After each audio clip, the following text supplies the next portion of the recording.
Profesor Dr. Ing Baharudin Yusuf Habibie atau dikenal sebagai B.J. Habibie lahir pada tanggal 25 Juni 1936. Habibie menjadi presiden ketiga Indonesia selama 1,4 tahun dan 2 bulan menjadi wakil presiden RI ke-7. Habibie merupakan keturunan antara orang Jawa dari pihak ibunya dengan orang Makassar atau Pare-Pare dari pihak ayahnya. Di masa kecil, Habibie telah menunjukkan kecerdasan dan semangat tinggi pada ilmu pengetahuan dan teknologi khususnya fisika. Selama 6 bulan, ia kuliah di Teknik Mesin ITB dan dilanjutkan ke Jerman pada tahun 1955. Habibie dikenal sebagai tokoh nasional yang inspiratif dan dikenal sebagai Bapak Teknologi Nasional karena kepiawaiannya di bidang pesawat terbang. Sebagai Presiden Indonesia ketiga, Habibie menerapkan nilai-nilai berakhlak, baik dalam kehidupan sehari-hari maupun dalam konteks pemerintahan, seperti berikut. Karir Habibie di bidang teknologi sangat terang benderang. Setelah ia bekerja di perusahaan penerbangan Dornier yang berpusat di Hamburg, Jerman. Prestasi tinggi Habibie pun dilirik oleh Presiden Soeharto.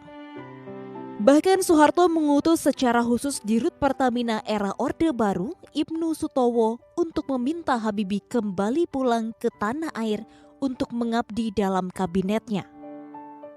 Pada 1978, Habibie mengawali karirnya di pemerintahan sebagai Menteri Negara Riset dan Teknologi. Terobosan pertamanya dimulai dengan implementasi visi Indonesia yang ingin mewujudkan transformasi Indonesia dari negara agraris menjadi negara industri lewat penguasaan ilmu pengetahuan dan teknologi. Habibie menggagas sejumlah industri strategis seperti industri pesawat terbang Nusantara yang kini menjadi PT Dirgantara Indonesia serta PT Pindad dan PT PAL. Nama Habibie juga dikenal di kancah internasional karena mahir membuat pesawat. Beberapa pesawat yang berhasil dibuat Habibie adalah R-80 dan N-250.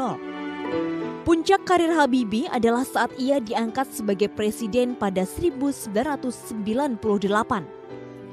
Kala itu Habibie menggantikan Soeharto yang mengundurkan diri dari jabatannya. Dalam masa pemerintahannya yang singkat, Habibie mencoba membawa Indonesia keluar dari krisis moneter. Di masa kepemimpinan Habibie juga sejumlah undang-undang yang mengembalikan demokrasi di Indonesia dilahirkan. Seperti UU Partai Politik, UU Pemilu, Undang-Undang Pers, Undang-Undang Otonomi Daerah, dan Undang-Undang Perlindungan Konsumen. Sebagai presiden, Habibie bekerja dengan integritas tinggi juga bertanggung jawab. Di era Habibie, rupiah mampu berbalik keadaan dari 17.000 menjadi 6.500 per dolar Amerika Serikat. Prinsip beliau bahwa kerja beliau menggunakan mentalitas sepeda, yaitu jika saya berhenti maka saya jatuh.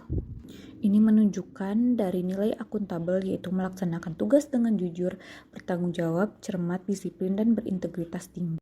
Indonesia ketiga Baharudin Yusuf Habibie memang diakui sebagai tokoh Nusantara yang mendunia. Dan berikut kami sampaikan sejumlah prestasi dan pencapaiannya yang kami rangkum dalam grafis. Kita simak satu persatu. Ya, yang pertama pemirsa adalah kejeniusan B.J. Habibie. Membawanya mendapatkan beasiswa kuliah di Aachen, Jerman. Ya.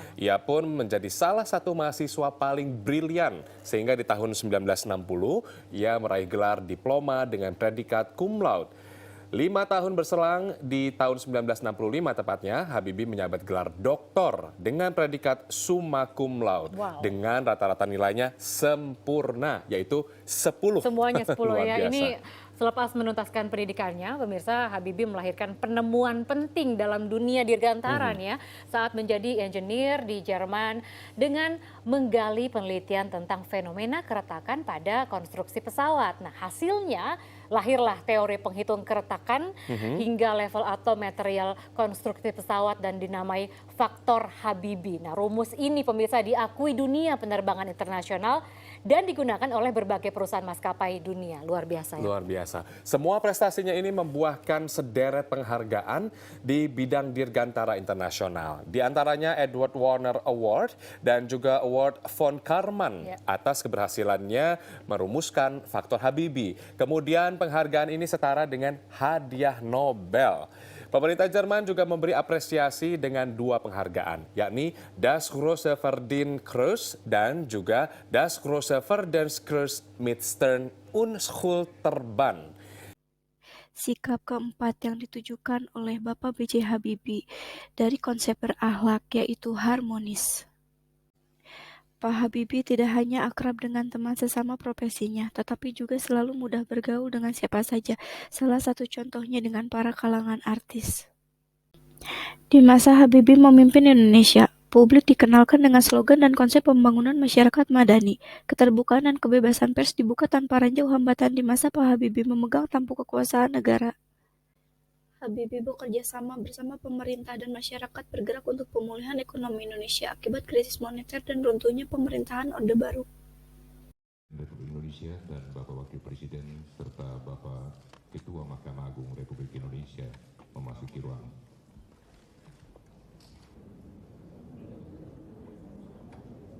Saya memutuskan untuk menyatakan berhenti dari jabatan saya sebagai Presiden Republik Indonesia terhitung sejak saya bacakan pernyataan ini pada hari ini, Kamis 21 Mei 1998, susunan Kabinet Pembangunan ke-7. Untuk melaksanakan reformasi dengan cara yang sebaik-baiknya tadi, saya menilai maka Wakil Presiden Republik Indonesia Profesor Dr. Insinyur B.J. Habibie yang akan melanjutkan sisa waktu jabatan Presiden Mandataris MPR 1998-2003. Presiden Republik Indonesia oleh Bapak B.J. Habibie. Sebelum memangku jabatan Presiden, saya akan melaksanakan kewajiban konstitusional saya, ialah mengucapkan sumpah sesuai dengan agama yang saya anut sebagai berikut.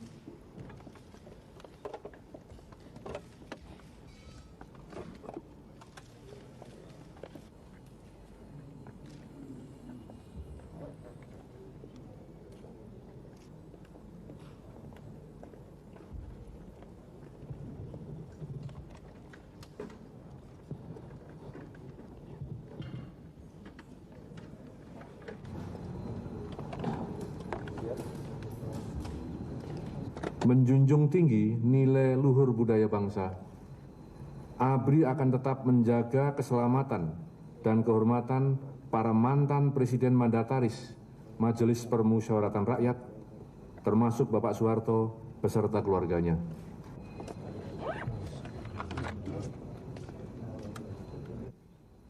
Terima kasih.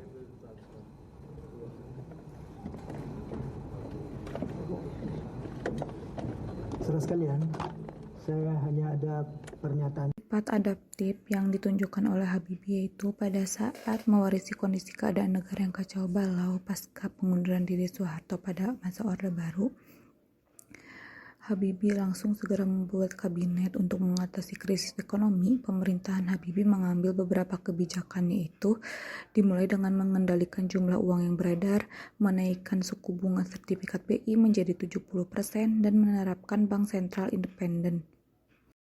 Dalam core value berakhlak kolaboratif, Habibie pernah berkolaboratif atau bekerja sama dengan komunitas negara-negara donor untuk program pemulihan ekonomi, juga mendapat dukungan dari Dana Moneter Internasional untuk penanganan krisis moneter di Indonesia.